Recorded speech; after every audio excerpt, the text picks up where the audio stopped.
There's a special kind of audacity reserved for suburbanites who move next to a working buffalo ranch and then complain about the smell. But when I inherited my grandfather's 7,500-acre property, the local homeowners association didn't just complain. They pinned a laminated notice to my rusted barbed wire gate, demanding I remove 200 head of American bison in 14 days. They thought they could bully a grieving grandson out of his legacy on a zoning technicality. They were about to learn a very hard lesson. My grandfather, Arthur Wyatt, died the way he lived. Stubbornly, quietly, and entirely on his own terms. He was 82, possessed a spine made of repurposed rebar, and ran the Iron Creek Ranch until his heart finally gave out in the middle of a Tuesday afternoon. Elias Cobb, the ranch foreman and Arthur's oldest friend, found him sitting in his battered Ford F-250, looking out over the south pasture. The engine was still idling.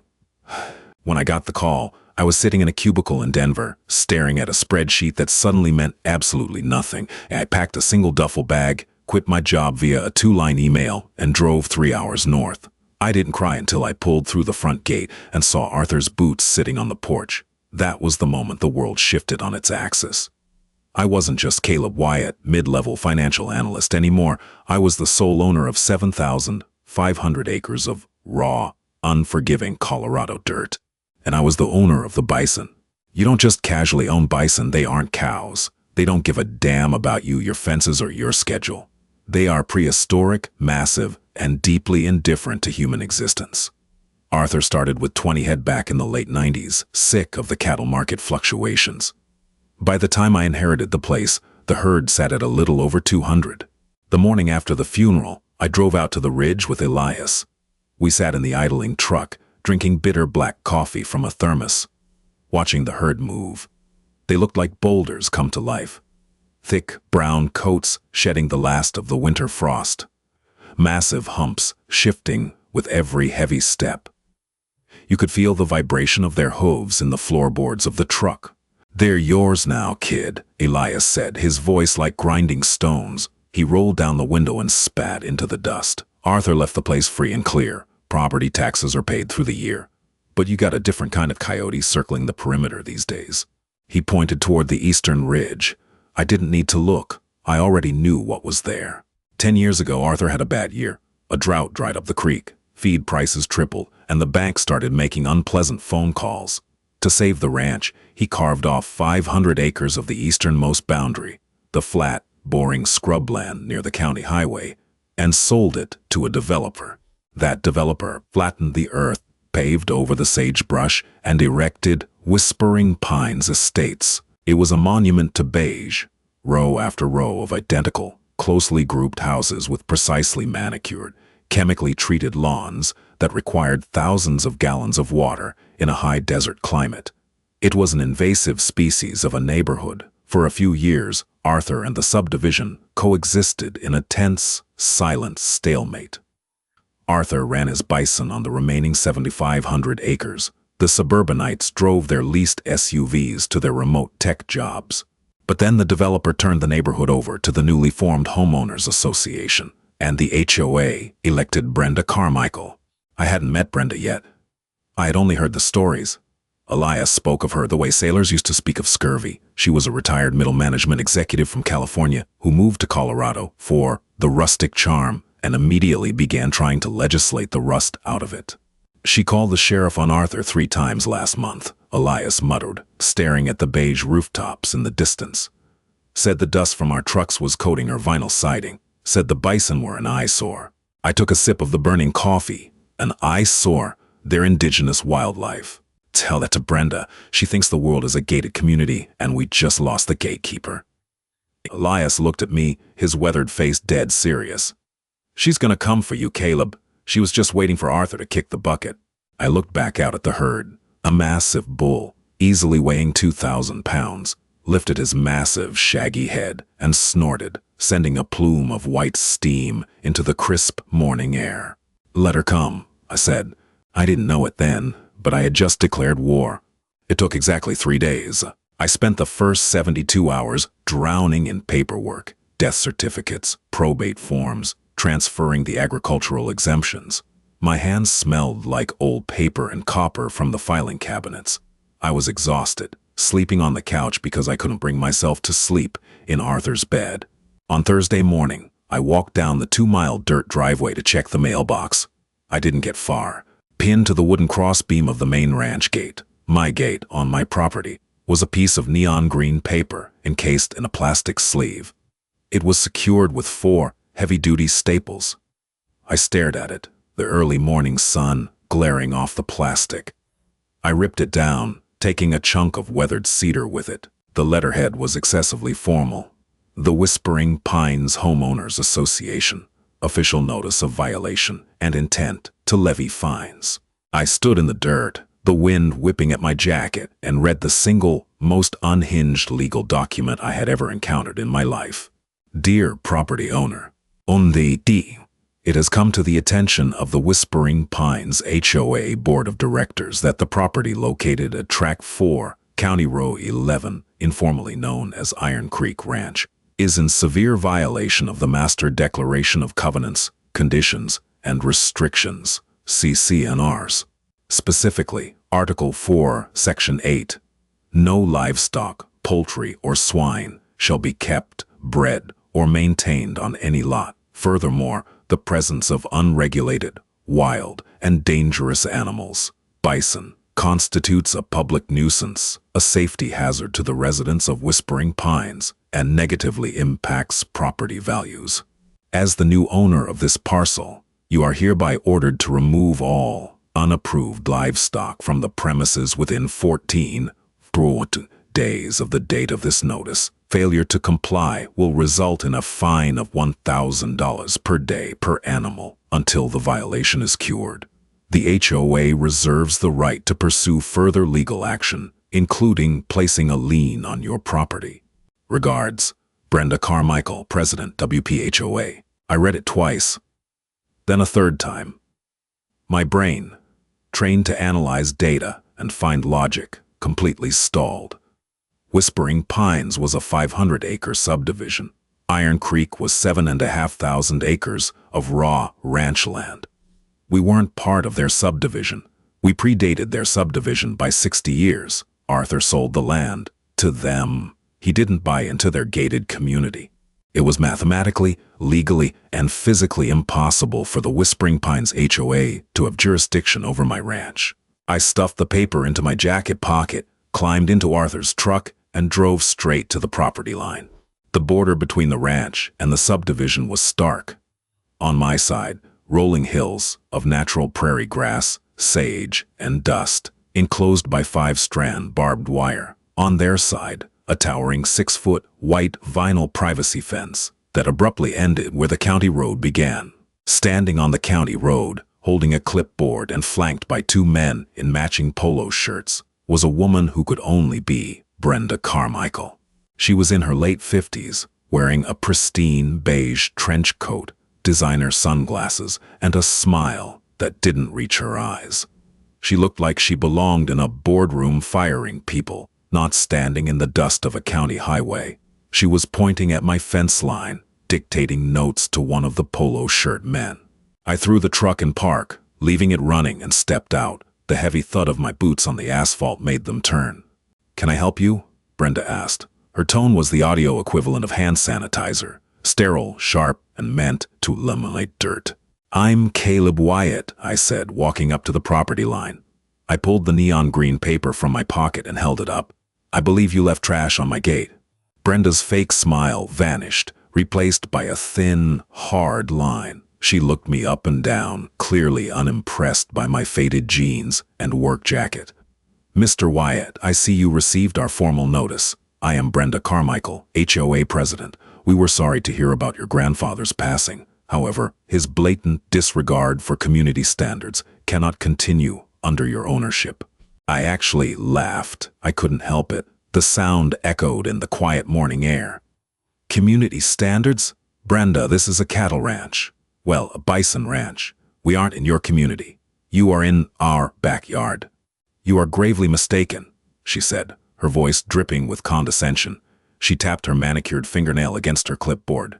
"When your grandfather sold the original parcel to the developer, the initial zoning map drafted by the county, included the entirety of Tract 4 in the proposed residential district. The developer recorded the CC&Rs against the entire tract before subdividing it. Your grandfather never filed a formal exclusion. Legally, Iron Creek Ranch falls under the architectural and agricultural guidelines of Whispering Pines. I stared at her. Are you out of your mind? You're claiming a clerical error from 10 years ago gives a suburban HOA control over a 7,000-acre working ranch. It is not a clerical error, Mr. Wyatt. It is a recorded deed restriction, Brenda replied smoothly. She was enjoying this. She had weaponized bureaucracy, and she knew exactly how to use it. You have 200 highly dangerous, unapproved animals creating a massive nuisance. The smell is atrocious when the wind blows east. The dust coats our windows. And just last week, one of those beasts charged the fence line while Mrs. Higgins was walking her labradoodle. If Mrs. Higgins is walking her dog on my fence line, she's trespassing, I shot back, the heat rising in my chest. And if you think I'm removing a multi-million-dollar bison herd because you don't like the smell of manure, you are severely delusional. 14 days, Mr. Wyatt, Brenda said, completely unfazed. After that, we assess fines. At 200 animals, that's $200,000 a day. We will bankrupt you, foreclose on the liens, and take the land. The developer is already interested in expanding the neighborhood. Do the smart thing. Sell the beasts, clear the land, and list the property. She turned on her heel and marched back toward the pristine white entrance of Whispering Pines, her two sycophants trailing behind her. I stood there in the road, the paper crinkling in my clenched fist. The grief I had been holding back for days suddenly crystallized into something else entirely. It hardened into a cold, dense rage. I looked back over my shoulder. In the distance, silhouetted against the morning sun, the herd was moving. My grandfather's legacy. All right, Brenda, I whispered to the empty road. Let's see how much power your clipboard really has. The first thing I did was call a lawyer, not a corporate attorney from Denver, but a local guy Elias recommended. John Dawson. Dawson operated out of a strip mall next to a feed store in town, and his office smelled like stale cigars and leather. I sat across from his cluttered desk and handed him the neon green notice. Dawson, a man pushing 60 with a magnificent gray mustache, pushed his reading glasses down his nose and read the paper. He snorted. Brenda Carmichael, Dawson muttered, tossing the paper onto his desk. That woman is a plague of locusts in a beige cardigan. She claims there's a deed restriction, I said, leaning forward. Something about the developer recording the CC&Rs against the whole tract before subdividing. Dawson leaned back, lacing his fingers together. She's not entirely lying, Caleb. Technically, when Arthur made that deal in 2016, the developer, a slick, out-of-state outfit, submitted a master plan to the county. The clerk's office was transitioning to a digital system that year. It was a mess. The developer's lawyers slapped the HOA covenants on the entire legal description of Tract 4, rather than just the 500 acres they purchased. My stomach dropped. So Arthur really did sign away the rights to his own ranch? No, Dawson said sharply. Arthur signed a bill of sale for 500 acres. The developer committed a fraudulent filing by over-encumbering land they didn't own. Arthur noticed it a year later when he tried to get an agricultural loan, and the bank flagged the HOA restriction. He hired me. We filed a quiet title action against the developer. The judge ruled in Arthur's favor, severing the ranch from the subdivision entirely. I let out a breath I didn't know I was holding. So the HOA has no power. Legally, absolutely none. The court order is on file with the county. Dawson sighed, rubbing his temples. The problem is, the developer went bankrupt 3 years ago and handed control to the residents. Brenda took over. She found the original, flawed deed restriction in the HOA archives, but either didn't find or intentionally ignored the subsequent court order nullifying it.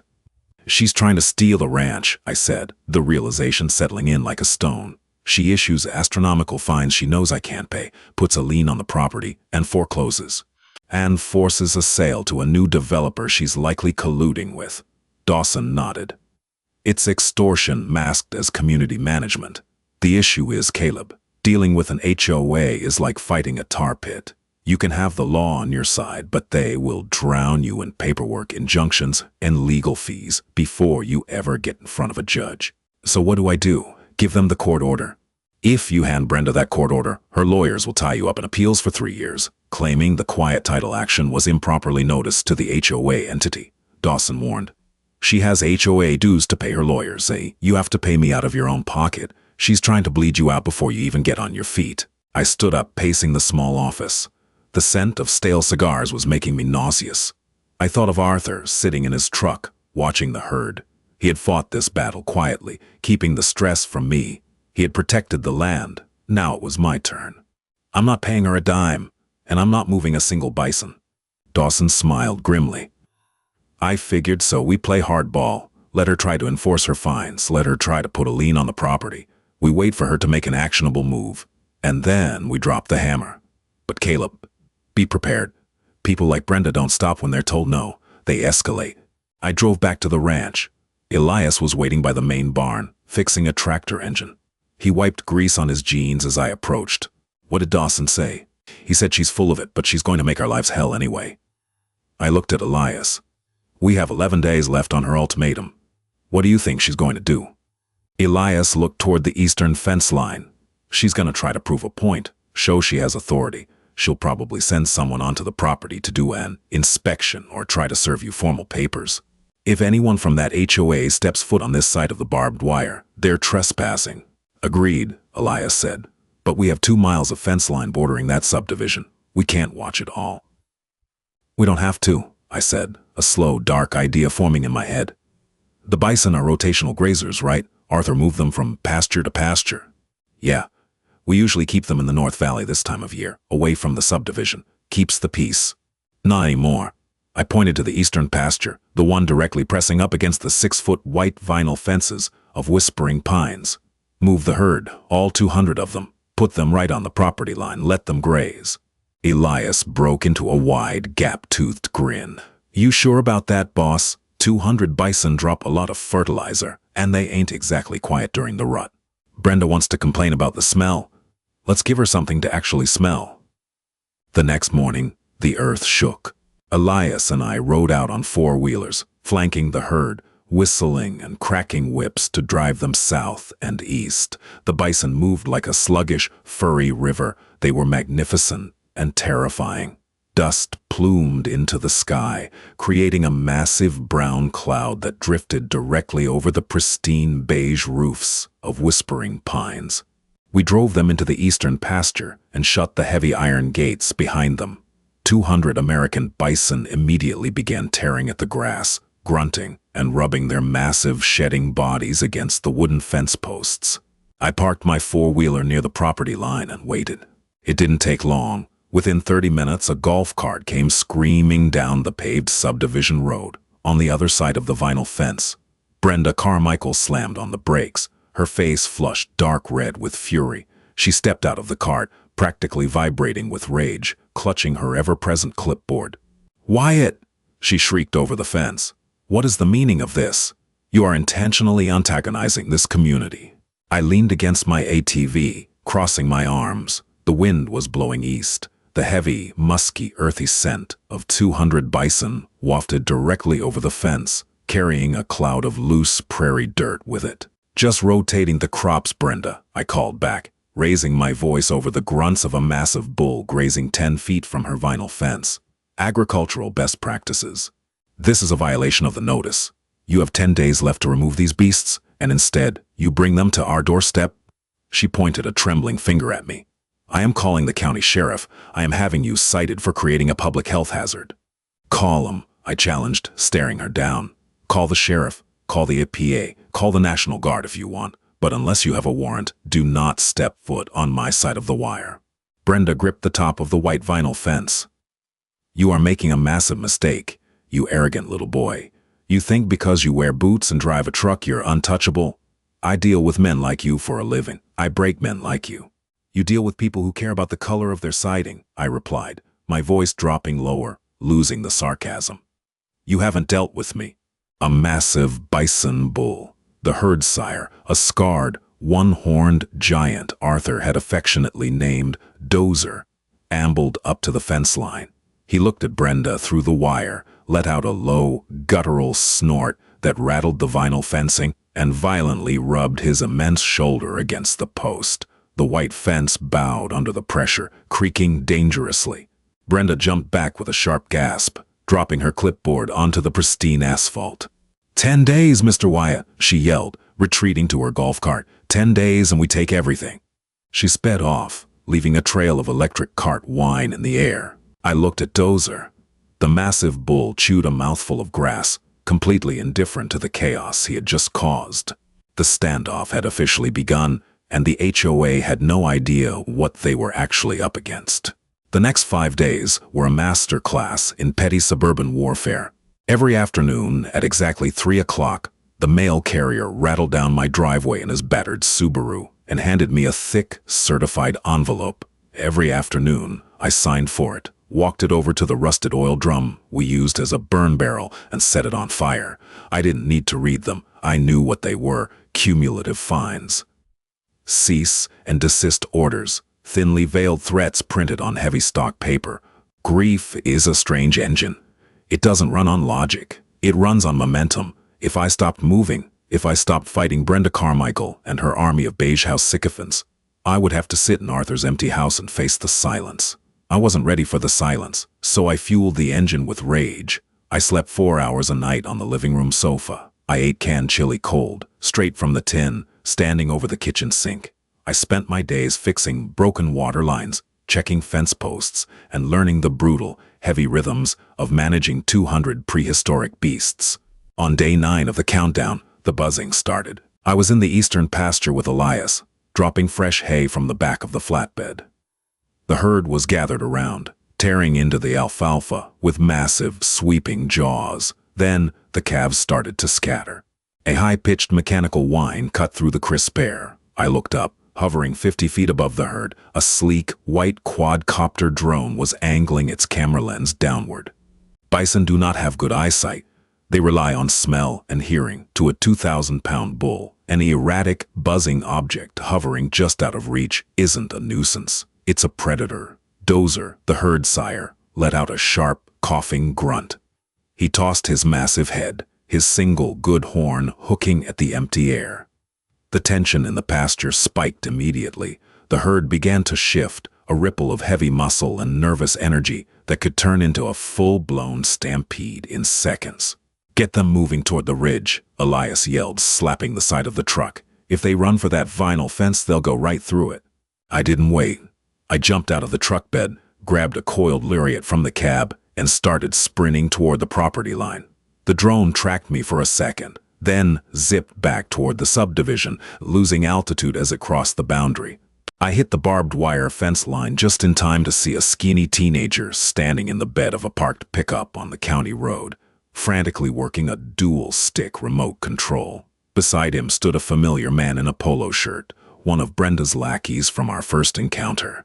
"Bring it down," I roared, my lungs burning from the sprint. The man in the polo shirt sneered. "We're on public property, Wyatt. We have every right to document the hazardous conditions on your land. The board needs photographic evidence of the nuisance." "You're harassing livestock. That's a federal offense," I lied, having no idea if it actually was, but saying it with enough chest to make the teenager flinch. "You drop that toy right now, or I swear to God I'll introduce it to my 12-gauge. The kid panicked. He jerked the left joystick hard. The drone banged sharply, clipped the top of a wooden utility pole on their side of the road, and shattered into 3 pieces before plummeting onto the asphalt. The polo shirt guy turned purple. "That is a $2,000 piece of equipment. You're paying for that." "Send the bill to my burn barrel," I said, turning my back on them and walking away. But as I walked back to the truck, the adrenaline faded, leaving a cold pit in my stomach. They were getting desperate. Taking photos for evidence meant they were building a tangible file. They were preparing for court. By day 12, the desperation turned into something dangerous. It was 2 in the morning. The high desert gets brutally cold at night, the kind of cold that sinks into your joints and stays there. I was awake, staring at the ceiling, listening to the wind rattle the loose tin on the barn roof. The dogs, a pair of ancient blue heelers Arthur kept around for company, suddenly sat up. They didn't bark. They just let out a low, continuous growl, staring at the front door. I pulled on my boots, grabbed the heavy mag light from the kitchen counter, and stepped out onto the porch. The night was pitch black. No moon. The only illumination came from the distant, sickly orange glow of the streetlights and whispering pines.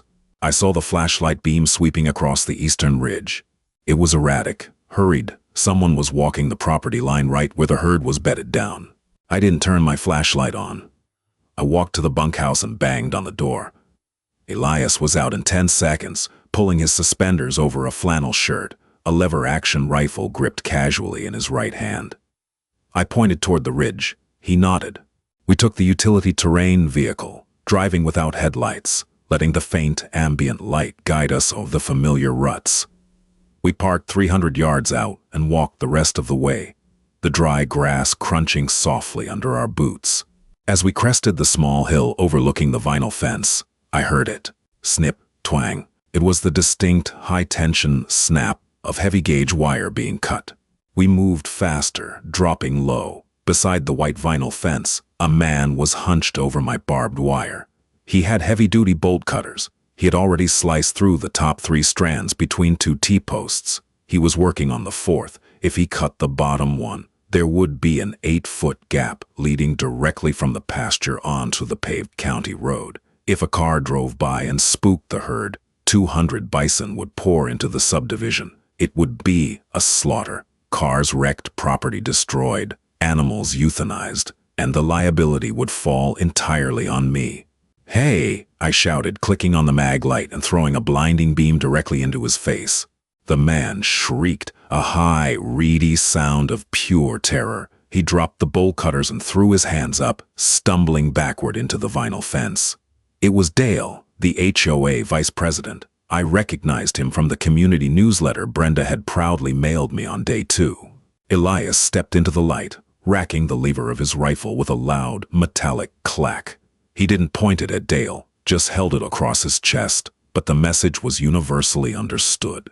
"Don't shoot, please," Dale stammered, his knees literally knocking together. He looked like he was going to vomit. He was wearing dark clothes and a black beanie, playing suburban ninja.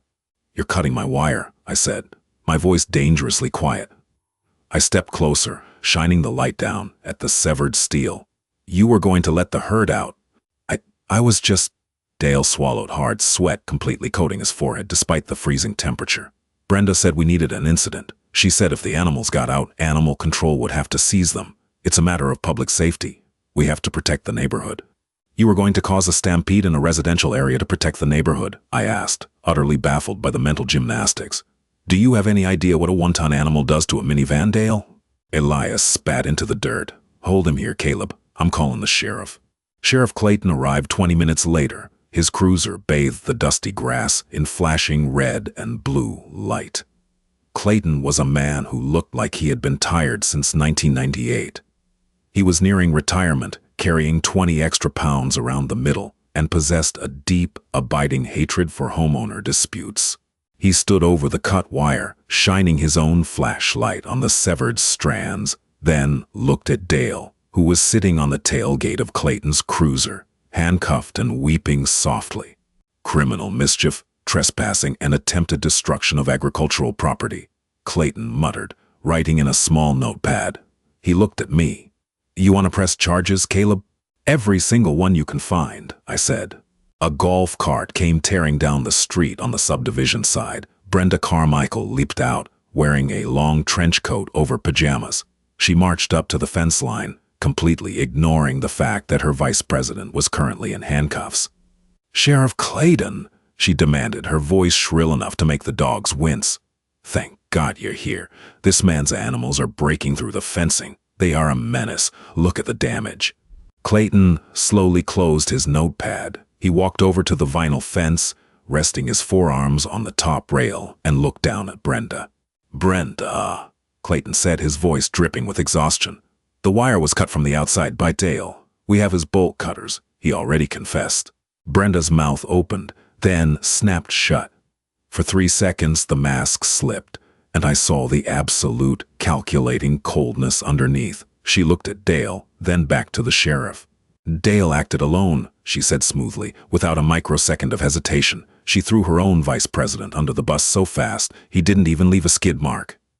The board had no knowledge of this rogue action. Dale has been under a lot of stress at work. Clearly, he suffered a mental break. But this doesn't change the fact that those animals are a violation of the CCNRs. I stepped forward. You're delusional, Brenda. You orchestrated this. Prove it, she shot back, a smug little smile playing at the corners of her mouth. You can't. My hands are clean. But yours won't be on Friday. Tomorrow is day 14, Mr. Wyatt. The board is holding a special assessment meeting at 8 p.m. We will formally levy the fines, attach the lien to the county records on Friday morning, and begin foreclosure. Your grandfather's ranch belongs to Whispering Pines now. She turned, got back into her golf cart, and drove away, leaving Dale to be stuffed into the back of the cruiser. I watched the red tail lights of the sheriff's car disappear down the highway, leaving Elias and me alone in the freezing dark. I grabbed a pair of pliers and a length of spare wire from my pocket, kneeling in the dirt to splice the fence back together. She's not going to stop, Elias said quietly, watching me twist the heavy steel wire. She's got unlimited time and other people's money to spend on lawyers. I know, I said. I pulled the wire tight, wrapping the ends securely. My hands were freezing, bleeding from small nicks, but I didn't feel it. That's why we have to end it tomorrow night. The next morning I was sitting in Dawson's cigar-scented office before he even unlocked the front door. I told him about the drone, the cut fence, and Dale's arrest. Dawson just shook his head, pouring us both a cup of terrible, burnt coffee from his waiting room pot. Brenda is doubling down, Dawson said, pulling a thick manila folder from his desk.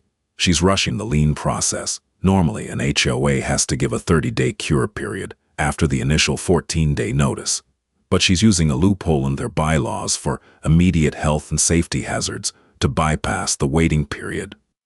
If she files that lien on Friday, you can't sell the property, you can't borrow against it, and she'll file an injunction to freeze your bank accounts to collect the fines. So, we use the court order, I said. The quiet title from 2017. Dawson tapped his fingers on the desk. If I file it with the county judge tomorrow, she'll tie it up. She'll claim her board wasn't properly notified during Arthur's original lawsuit. It will stall the foreclosure, yes, but it will trap you in litigation for years. You'll bleed out on legal fees. Then we don't file it with the judge, I said. A plan had been forming in my head since I patched the fence at 3 a.m. It was risky. It was theatrical. But it was the only way to destroy her power base entirely.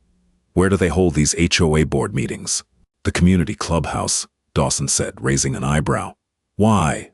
Because an HOA board only has power as long as the residents believe they have power. Brenda operates in the shadows. She sends notices, she threatens, she acts like a dictator, and the residents just pay their dues and look the other way because they don't want to be her next target. I leaned forward, grabbing the manila folder. If she wants to take my grandfather's ranch, she's going to have to do it with an audience.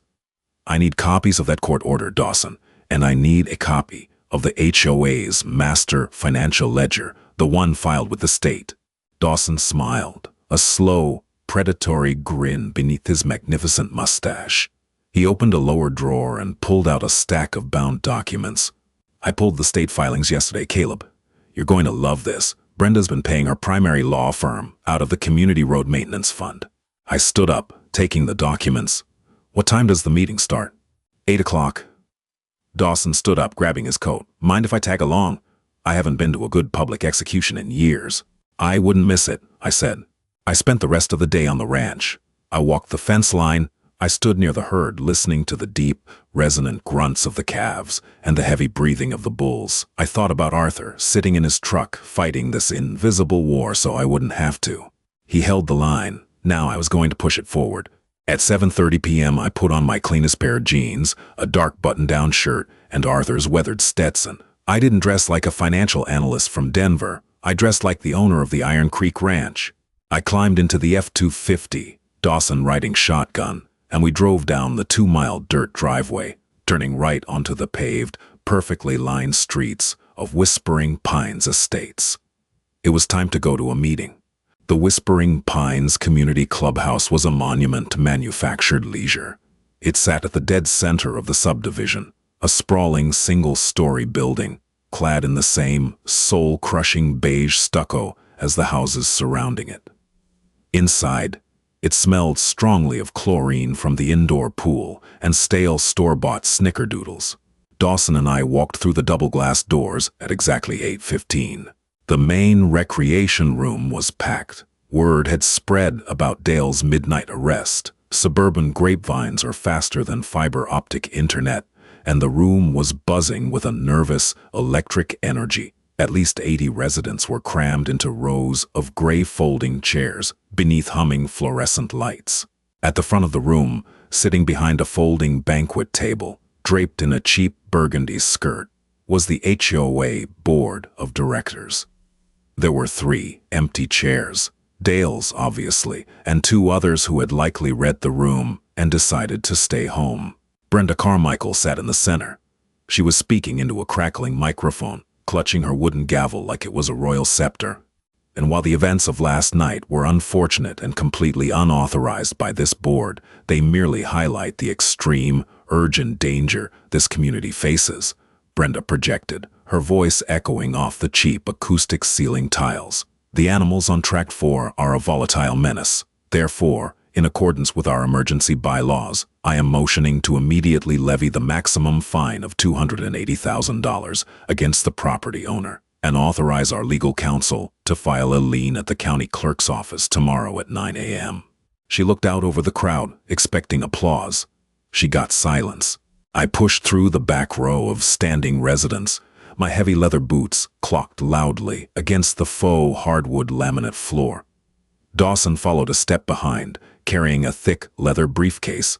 The heads in the room swiveled toward us like a synchronized swimming routine. The whispering stopped instantly. Brenda's eyes locked onto me. Her fake boardroom smile faltered for a fraction of a second, her jaw tightening, but she recovered quickly, leaning into the microphone. "Mr. Wyatt," she said, her voice dripping with artificial authority. "You are interrupting a closed session of the Whispering Pines Homeowners Association. You are not a resident here. I am going to have to ask you to leave immediately, or I will call Sheriff Clayton to have you removed for trespassing." I stopped halfway down the center aisle. I didn't raise my voice, but I spoke clearly enough for the entire room to hear. "That's funny, Brenda, because according to the neon green notice you stapled to my gate 2 weeks ago, and the emergency motion you just proposed to this room, my grandfather's ranch is legally bound by your CC and ours." I smiled, a tight, humorless line. "You can't have it both ways. Either I'm an outsider, which means you have no jurisdiction to find me, or I'm a member of this HOA, and if I'm a member..." I took 2 more steps toward the front table. "That means I have the floor." A murmur rippled through the folding chairs. A guy in a fleece vest in the 3rd row nodded slowly, turning to his wife. Brenda gripped her gavel. Her knuckles were white. "You are in violation of the covenants. You do not have speaking privileges." "Actually, he does," Dawson interjected smoothly. He stepped around me, opening his briefcase on an empty folding chair in the front row. "Colorado State Law, Title 38, Article 33.3. Any property owner facing an active assessment or lien has the unalienable right to address the board and the membership before a vote is cast. I'm John Dawson, Mr. Wyatt's legal counsel. Try to throw him out, Brenda, and I'll have a judge dissolve this entire board by Tuesday for violating the state's open meeting statutes." Brenda's face flushed a deep, mottled red. She looked at her remaining board members, who were suddenly staring very hard at their own shoes. She had trapped herself in her own bureaucratic maze. "You have 3 minutes, Brenda hissed into the microphone. "Make your desperate little plea and get out." "I don't need 3 minutes, I said. I turned away from Brenda and faced the crowd. These were the people Arthur had avoided. The people who complained about the dust from our tractors and the smell of our cattle. But looking at them now, they didn't look malicious. They just looked tired, nervous, and thoroughly manipulated. "My name is Caleb Wyatt," I started, keeping my voice steady and grounded. "My grandfather Arthur owned the Iron Creek Ranch for 40 years. He sold the land you're sitting on right now. Brenda Carmichael has been telling you that my property is subject to your HOA rules due to a master zoning map filed in 2016. I reached into Dawson's briefcase and pulled out a stack of paper. I handed the top copy to the man in the fleece vest. "Pass that around," I instructed. "That is a court order signed by a county judge in 2017. It is a quiet title action. It legally severs the Iron Creek Ranch from Whispering Pines completely. The original developer filed a fraudulent deed. The judge struck it down. The HOA has zero legal authority over my land, my fences, or my bison. The fines Brenda is trying to levy tonight are entirely fabricated. The room erupted into furious whispering. Papers were snatched and passed down the aisles. Residents were pointing at the judge's signature, their eyes widening. "That document is under appeal," Brenda shouted over the noise, banging her gavel frantically. Smack, smack, smack. "It is not a final ruling. He is lying to you to protect his disgusting animals." Dawson chuckled, a low, rasping sound. "It hasn't been under appeal for 6 years, Brenda. The developer went bankrupt. The ruling is absolute." I stepped closer to the folding table. Brenda shrank back slightly in her chair. "You knew the quiet title existed, Brenda. But you hid it from the board. You hid it from the residents." I looked back at the crowd. She thought she could bury me in fake legal fees and force a foreclosure before I figured it out. Why? Because a commercial developer wants my 7,000 acres to build another 1,000 houses out here, and Brenda gets a very lucrative consulting fee if she brokers the acquisition. "Slander!" Brenda screamed, spittle flying from her lips. The microphone whined with painful feedback. "I will sue you for defamation. You have no proof of any developer." "You're right," I said calmly. "I can't prove the developer kickback. Not yet, but I don't have to." I reached into the briefcase one last time and pulled out the thick, bound financial ledger. I held it up. It was heavy. It looked like a weapon. "Do you know what this is?" I asked the room. "This is your HOA's master financial ledger, filed with the state last week. While Brenda was busy trying to steal my grandfather's ranch, she forgot that starting a legal war requires capital." I flipped the ledger open to a bookmarked page. "Last year your HOA dues went up 15%, I read, projecting my voice over the rising din of the crowd. "Brenda told you it was for rising costs and road maintenance and snow removal. But according to line item 42B, she hasn't paid the snowplow contractor in 8 months. Instead, she transferred $85,000 from the road maintenance fund into the HOA's legal retainer." The whispering stopped. The silence that replaced it was heavy, suffocating, and incredibly dangerous. Suburbanites might tolerate a lot of things. They might tolerate overbearing rules about paint colors or grass height. But you do not mess with their money, and you do not steal their snowplow fund in Colorado. "She's been paying her lawyers to harass my grandfather, and now me, used in the money you pay to keep your streets paved," I said, letting the words sink in. "And it gets worse. Last night, your Vice President Dale was arrested on my property with bolt cutters. He confessed to Sheriff Clayton that Brenda ordered him to cut my fences and release 200 bison into this neighborhood." A woman in the second row gasped, putting a hand over her mouth. A man near the back stood up, his face purple with outrage.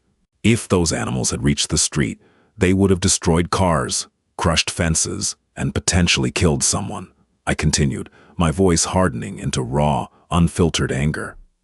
"And because Brenda ordered it in her capacity as HOA president, the liability would have fallen on this organization. My insurance would have sued this HOA into oblivion. Every single one of you would have been hit with a special assessment for millions of dollars. You would have lost your homes."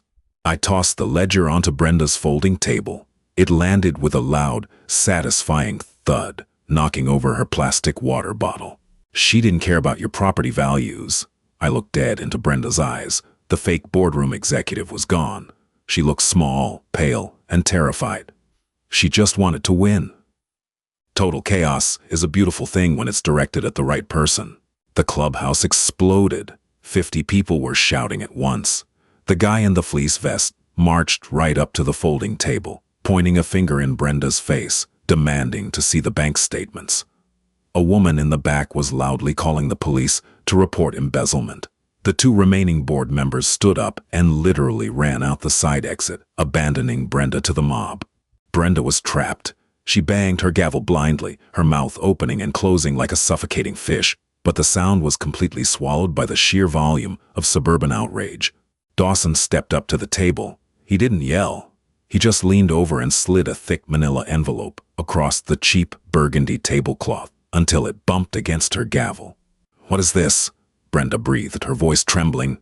"That," Dawson smiled, his mustache twitching with pure joy, "is a civil lawsuit. Tortious interference, harassment, trespassing, and intentional infliction of emotional distress. We're seeking damages for the harassment of Arthur Wyatt and the attempted destruction of property last night. We are suing the HOA, and we are suing you, personally, Brenda. Have your lawyer call me, assuming you can still afford him. We didn't stay for the rest of the meeting. We didn't need to. The fire was lit, it would burn itself out, and Brenda Carmichael's reign of terror would be nothing but ash by morning. We walked out into the cool, crisp night air. The heavy door closed behind us, muffling the screams from the recreation room. I took a deep breath, filling my lungs with the smell of sagebrush and distant pine. "Well," Dawson said, lighting a cigar as we walked back to the truck, "I'd say that went rather well. I give her a week before she lists her house and moves back to California." "You think they'll dissolve the HOA?" I asked, unlocking the truck. "Nah, they need someone to pay the snowplows," Dawson chuckled, blowing a plume of smoke into the dark. "But they'll elect a new board, probably that guy in the fleece vest. They'll drop the fake lien tomorrow and they'll settle our lawsuit out of court. I'll make sure they pay for a new, reinforced steel fence along the entire eastern ridge. Their treat." I climbed into the driver's seat. The adrenaline was finally beginning to crash, leaving behind a deep, aching exhaustion in my bones. But beneath the exhaustion, there was something else. A quiet, steady warmth. I drove Dawson back to his office, thanking him for everything. Then, I drove the 2 miles back up the dirt road to the Iron Creek Ranch. The house was dark. The ancient blue heelers thumped their tails against the porch floorboards as I walked up the steps. I didn't go inside right away. I walked around to the back of the house, leaning against the weathered wooden railing, looking out over the south pasture. The moon had finally broken through the clouds, casting a pale, silver light over the rolling hills of the property. Out there in the dark, the herd was bedded down. 200 massive, prehistoric breathing machines resting in the dirt. They didn't know about deeds, or courts, or vinyl fences. They only knew the grass, the wind, and the boundaries they were given. Arthur had spent his whole life defending those boundaries. He had fought the bank, the droughts, and the developers to keep this patch of earth whole. And in his final years, he had fought a quiet, agonizing war of attrition against a woman who simply couldn't stand the sight of something wild. I looked down at my hands. They were calloused, scraped from the barbed wire, smelling of leather and dirt. A week ago they had been soft, accustomed to keyboards and spreadsheets. Elias walked out of the bunkhouse, carrying a thermos of coffee. He came up to the railing, leaning on his elbows next to me. He didn't ask how the meeting went. He didn't need to. He could read the posture of my shoulders. "Wind's shifting," Elias said quietly, looking out at the herd. "Gonna be a warm week." "Yeah," I replied. "We need to start pulling the calves next month for vaccinations. It's a 2-man job, heavy work." He glanced at me sideways. "You heading back to Denver?" I looked at the silhouette of Dozer, the massive herd sire, standing watch on the ridge. I thought about the beige walls of the clubhouse and the beige walls of my cubicle, and I knew, with absolute certainty, that I could never go back to either. "No," I said. "No, I think I'm right where I belong. Go get some sleep, Elias. We got fences to mend tomorrow." Elias smiled in the dark, a slow, easy expression. "Good night, boss." He walked back to the bunkhouse. I stayed on the porch a little longer, listening to the deep, resonant grunts of the herd carrying on the night wind. It wasn't just a ranch anymore. It was a legacy. It was 7,500 acres of raw, unforgiving, beautiful dirt, and it was mine. And that's how one ruthless HOA president learned that you don't bring a clipboard to a buffalo stampede. Brenda thought she could weaponize suburban bylaws to steal a family legacy, but she severely underestimated the stubbornness of a grieving grandson and the sheer, unyielding force of 200 American bison. If you loved watching this neighborhood tyrant get exactly what she deserved, hit that like button, subscribe to the channel, and share this video with anyone who's ever had to deal with an overstepping HOA. Have your own crazy neighborhood drama? Drop it in the comments below, and I'll see you in the next one.